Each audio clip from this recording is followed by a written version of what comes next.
So what if our entire understanding of existence is basically backward? Today we're diving into a really wild idea that reframes, well, everything, from a single atom to the entire cosmos.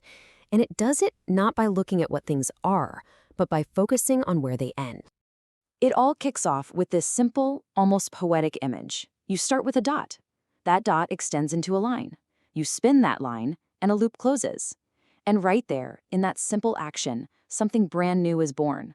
A system that has an inside and an outside. A distinction has been made. And that's the huge question we're tackling. What if that simple act of creating a distinction, of making a boundary, isn't just some random side effect of existence, but the absolute #1 rule that governs everything that actually lasts in our universe? You know, what's so cool about this is where the idea even came from. It wasn't born in a particle accelerator or some high-tech lab. It came from the mind of a watercolor artist, Mark Grant. He just had this niggle, a persistent feeling that the edges of things were way more important than we give them credit for. And that little feeling sent him down a massive rabbit hole of physics and mathematics. Okay, so to really wrap our heads around this, we have to start with one really important redefinition. We've got to be super clear on what we actually mean by a boundary. Right. This distinction is absolutely everything. On the one hand, you have an edge. Think of it like a line on a map. It's a perfect geometric idea. It's passive. It has no physics of its own. But then you have a boundary, and a boundary as a physical engine. It's an active, dynamic region that does real work managing the exchange between what's inside and what's outside. And here it is. This is the core principle, stated as powerfully as it gets. For something to exist, to be a thing, it has to be separate from everything else. That separation is the boundary. So get this, boundaries aren't just features of things, they're the absolute prerequisite for things. No boundary, no thing. It's that simple. You can actually boil this whole idea down into a simple, memorable little formula. For any system to keep on existing, to persist, it needs 3 things. You need the bulk, that's the big reservoir of stuff. You need a gradient, think of it as the fuel line creating a difference between inside and out. And you need the boundary, that's the engine, the valve that controls the flow. You take away any one of those and the whole system just falls apart. So, now that we have the basic rule, let's see if it actually holds up. We're going to test it out by climbing this ladder of scale, starting with the unbelievably small and going all the way up to the entire cosmos. And what's just incredible is how this same pattern shows up over and over again, at every single scale. I mean, think about it. At the quantum level, what defines a particle? Its boundary, the potential field. A flame only exists because of its boundary, that little zone where fuel and air mix and react. The sun keeps shining because its boundary, the photosphere, is perfectly regulating a massive energy exchange.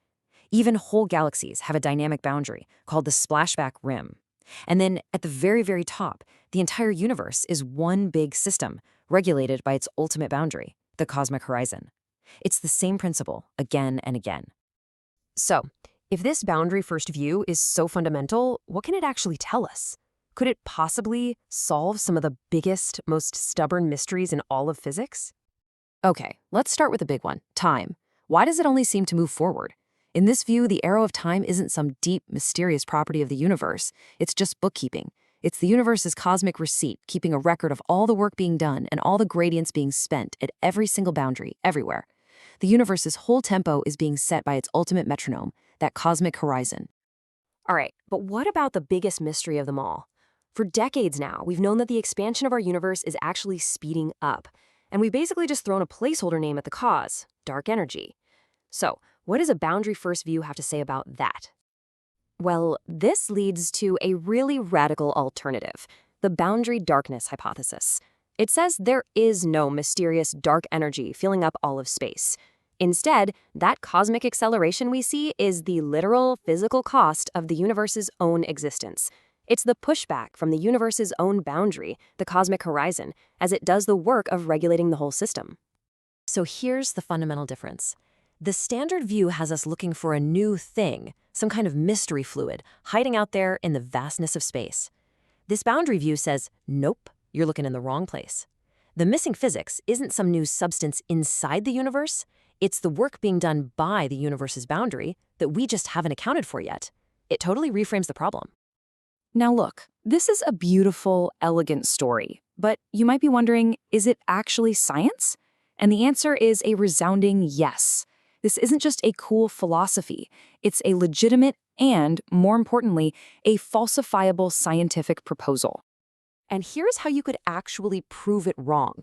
See, the theory makes very specific, testable predictions. If you can find just one single stable thing in the universe that has a clear inside and an outside, but that pays zero cost at its boundary, no energy exchange, no work being done, then the theory's in trouble. Or if you could show that a universe can accelerate without getting any physical push from its horizon, that would break it too. This is what makes it real science. This metaphor just perfectly captures the whole feeling of this idea. We're so used to thinking of the universe as just a collection of objects, right? A big pile of solids.